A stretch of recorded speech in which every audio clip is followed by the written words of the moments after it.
He earned a pilot's license, completed 4 years of aviation school in Denver, and walked away from the family farm in Montana like he wasn't coming back.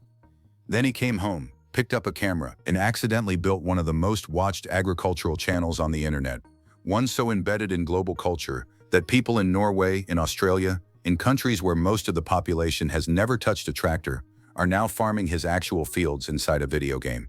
That man is Nick Welker, and this is the story of Welker Farms, a 10,000-acre operation near Shelby, Montana, that has been in the same family since 1912. A farm that had no business becoming a media brand, a farm that had every reason to disappear quietly, and couldn't. By the end of this video, you'll understand exactly why a family wheat operation became a global phenomenon, and what that actually means for the future of a farm that has survived more than a century of Montana winters. The story starts where it always does with this family, in the dirt. John Welker homesteaded this land in 1912. That's not a detail included for atmosphere. It matters because it tells you what kind of family this is. Homesteading in north-central Montana in 1912 meant betting your life on land that most people would have looked at and walked away from. The region is part of what locals call the Golden Triangle, one of the most productive hard red wheat zones in the country, but only if you know what you're doing, and only if the weather cooperates, which in Montana it frequently does not. 100 years later, Bob Welker, John's grandson, third generation on this land, was still farming those same acres, not out of sentiment alone, but because there wasn't a better option. The farm had grown, the equipment was bigger, the technology was more sophisticated. But the fundamental math of farming in northern Montana had not changed much. Spring wheat can yield as low as 40 bushels per acre when conditions go wrong. The only way to make that work financially is scale, and scale on the Great Plains means you need a lot of acres. Bob farmed with his two sons. Nick, the older one, was the creative thinker, always pointing cameras at things, always narrating the operation in his head.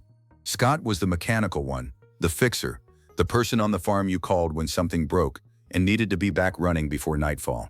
They had grown up doing this work. They knew the rhythms of planting and harvest the way other people know their commute.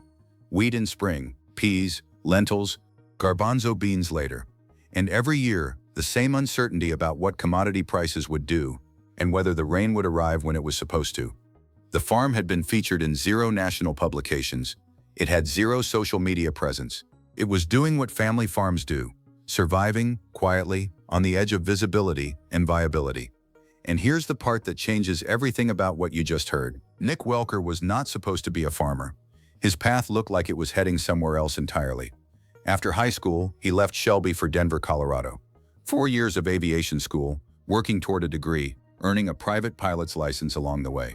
He was building a career in the sky, not on the ground. His college friends had never seen anything like the Welker operation. When they came up to Montana on spring break, they couldn't stop talking about it. The equipment was massive. The land went on forever. The work was unlike anything they had encountered in suburban or city life. They told Nick he should film it and put it on the internet. He didn't do it right away. He came back to the farm. Lo and behold, as he later put it, not because the aviation career fell apart, but because the farm pulled him back. The land his great-grandfather had staked a claim on more than a century earlier still had that kind of gravity. Nick returned as a 4th-generation farmer with a pilot's certificate and a GoPro he didn't quite know what to do with yet. The camera sat there for a while. Then one of the Big Bud tractors needed restoration work. Big Bud tractors are a piece of agricultural history specific to Montana. The company started in Have, about an hour and a half east of the Welker farm. These machines were engineered to pull equipment across land at a scale that smaller tractors couldn't manage.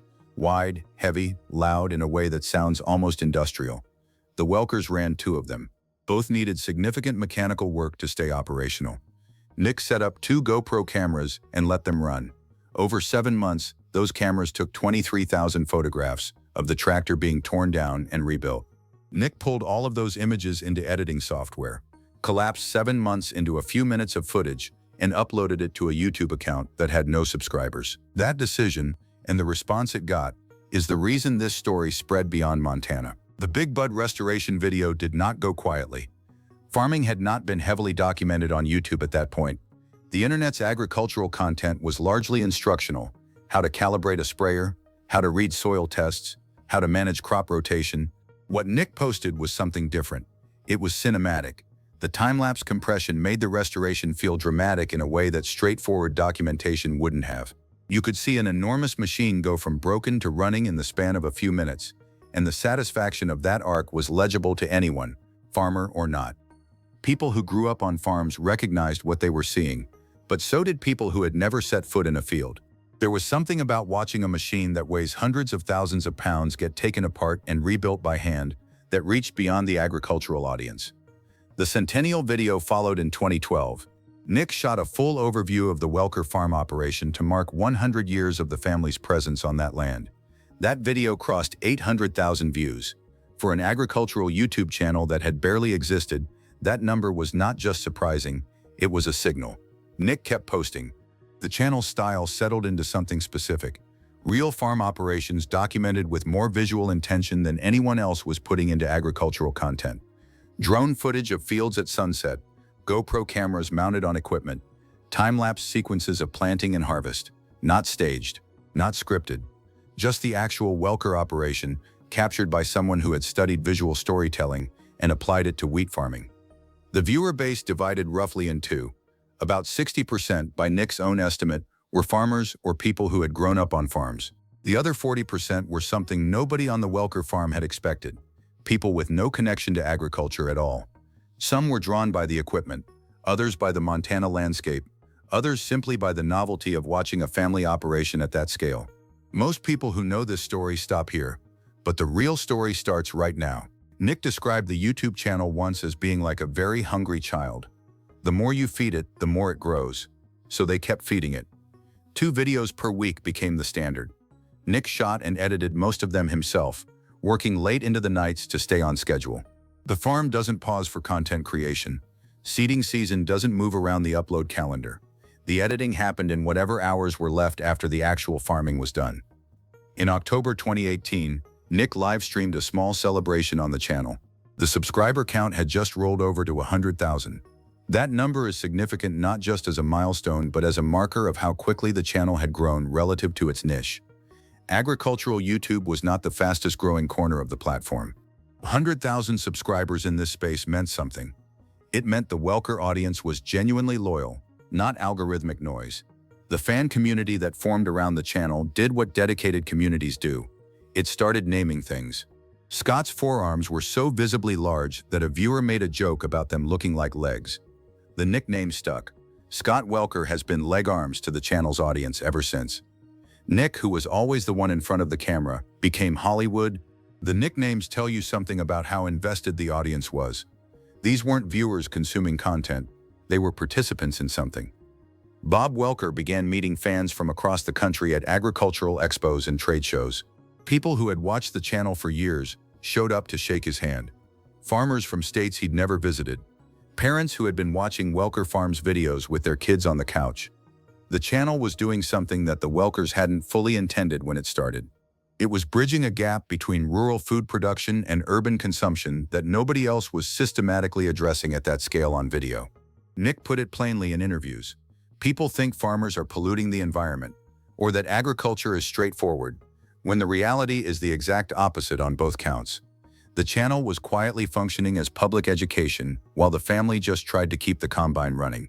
And if you think that was surprising, stay with me, because this next part is why the whole story matters. By 2019, Welker Farms had grown large enough to attract the attention of one of the biggest names in agricultural equipment manufacturing.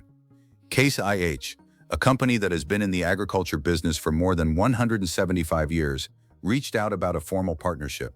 The announcement was made at the Farm Progress Show in Decatur, Illinois, which bills itself as the largest outdoor farm show in the United States. Nick, Scott, and Bob flew in from Montana, where they had just finished cutting spring wheat, to stand at the Case IH booth and tell their fans. More than 1,000 people showed up to the signing. Case IH had Welker Farms merchandise with their logo on it. The brothers signed hats. For a family wheat operation in north-central Montana, this was a different category of event entirely. This was not a local sponsorship or a small regional partnership. This was a global equipment manufacturer, treating a YouTube channel as a legitimate agricultural marketing platform. What Case IH brought to the table was specific: an axial flow combine, precision agriculture technology, and equipment that would directly improve the productivity of the farm itself. The partnership wasn't purely financial. The Welkers would receive equipment that made the operation more efficient, and in return the channel would document the use of that equipment authentically. Scott was explicit about what they wanted. The channel would stay the same. Case IH wasn't buying scripted content. They wanted the Welkers to be themselves. This was the moment when the channel's value proposition became structurally clear. The Welker audience trusted what Nick and Scott said on camera because there was nothing performative about how they said it. That trust was the asset. A brand that purchased access to that trust had to protect it, or the trust and the audience would evaporate. Nick has said directly that YouTube income alone cannot replace the farm's traditional agricultural revenue. But what the Case IH partnership represented was something beyond ad revenue. It represented equipment, real machinery with real dollar value, flowing into the farm operation because of what the camera had built. One phone call, one conversation. That's all it took to change the direction of everything. Here is where the Welker Farms story gets genuinely unusual. A modding group called Mappers Paradise contacted Nick with a specific request. Their community, players of the Farming Simulator video game series, had been asking for one thing repeatedly: a map where they could run Big Bud tractors. The Welker operation was the most famous Big Bud farm in agricultural media. Could they build a digital replica? Nick sent them field maps, building dimensions, details about the local grain terminal, details about the farm compound's layout. Mappers Paradise built a digital version of Welker Farms and released it as a downloadable map for Farming Simulator 17 in 2018. The replica was specific enough that dedicated players could recognize individual buildings. The grain bins were to scale. The Big Sky equipment store in the game was modeled on real buildings near the farm. The fields, those same fields that the Welker family had been breaking and seeding and harvesting since 1912, were recreated in a video game for players on multiple continents to farm virtually. Bob Welker described the result accurately. Every day, somewhere in the world, thousands of people are farming the Welker land in a simulation. They've never driven past Shelby, Montana. They've never smelled the wheat. They don't know what a Big Bud sounds like at full throttle across an open field. But they know the layout of the farm. They know which fields are which. They've built their gaming identity around a specific piece of Montana ground that a real family homesteaded in 1912. The map was updated for Farming Simulator 19, then for Farming Simulator 25, released in August 2025. By that point, over 800 users had rated the FS25 Welker map on the official ModHub platform, averaging 4.2 out of 5. Across all versions, the Welker Farms simulation map is considered by many players to be their favorite map in the series. The Welker brand now exists in countries where the family has never sold a single bushel of wheat. That is a thing that has never happened to a Montana wheat farm before. Here's what the comments kept asking. And here's the answer they never got, until now. The question nobody asks directly but the channel answers implicitly in every video is this: can a family farm survive in the modern era? The Welker operation, at 10,000 acres, is large by individual family standards, but it is small by industrial agricultural standards. The margins on wheat and peas in northern Montana are not comfortable margins. Every season is a gamble. Equipment breaks, prices fluctuate. Weather does what it wants. The Welkers have been navigating those variables for more than a century. What the YouTube channel added was a new kind of resource, not just revenue, though the combination of ad income, Patreon subscribers, merchandise through Farm Focused, and equipment partnerships does contribute real money to the operation. More than money, the channel added visibility. And visibility, in the current agricultural economy, has value that didn't exist 2 decades ago. Sarah Welker, Scott's wife, runs the creative side of Farm Focused, the merchandise and branding arm that grew directly out of the channel's success. She manages front-end design, merchandise launches, and visual identity for multiple brands within the Farm Focused family. The channel didn't just create content. It built a small business ecosystem around a Montana wheat farm that had previously been invisible to everyone who didn't live within driving distance of Shelby. Nick and Scott both still live on the farm compound with their families. Their children, the 5th generation, are growing up in the same proximity to the same land that John Welker homesteaded in 1912. The brothers are, by their own description, stretched thin during planting and harvest seasons. They hire additional workers during peak periods. They manage the equipment. They manage the camera. Scott fixes the big buds when they break. Nick edits after dark. The tension at the center of the channel is real. This is not a family that quit farming to become YouTubers. They are farmers who use YouTube to remain farmers. The distinction is not small. At this point in the story, most people walked away. What they did instead is the part nobody talks about. By 2025, Welker Farms had crossed 600,000 subscribers on YouTube, a number that positions them well above most agricultural channels and alongside creators who work in far more broadly popular niches. They had been covered by National Geographic Channel, by RFD TV, by Progressive Farmer magazine, by a Norwegian farming publication called Tractor, which suggests the audience extends across the Atlantic in ways that would have been literally impossible to predict when Nick uploaded his first time-lapse of a broken tractor in 2011. The channel has Patreon supporters who pay monthly for additional access. It has a Discord community. It has merchandise moving through Farm Focused. It has equipment coming in through the Case IH partnership. The Big Bud tractors, the same machines that started all of this, have been upgraded over the years to significantly higher horsepower than when they were built. The Welkers didn't just restore those tractors, they improved them. Then they filmed it. What the channel proves is not that farming is glamorous. The videos are deliberate about showing the opposite. Transmissions fail, fields get waterlogged, equipment that costs more than most houses breaks at the worst possible moment. Bob Welker has said clearly that he wants the audience to understand what farming actually requires. Not just the cinematic drone footage of golden fields at sunset, but the mechanical problem solving, the financial exposure, the physical labor of keeping 10,000 acres productive. The farming continues. The camera continues. The two things have become inseparable. A family that has farmed the same Montana ground for over 100 years didn't survive by staying the same. They put a camera on a tractor, stayed honest about what farming actually looks like, and built something the agricultural world had never seen before. The next chapter for Welker Farms is the one they've always been working on, keeping the land in the family long enough to hand it to a fifth generation that's already growing up on it. The channel, the merchandise platform, the equipment partnerships, the gaming map that has millions of people farming their fields in simulation, all of it serves that single underlying goal. The wheat still has to come in. So here's the question worth asking. Do you think the YouTube channel has saved the Welker farm? Or is it only delaying a harder conversation about whether family-scale farming can survive at all? Let us know below.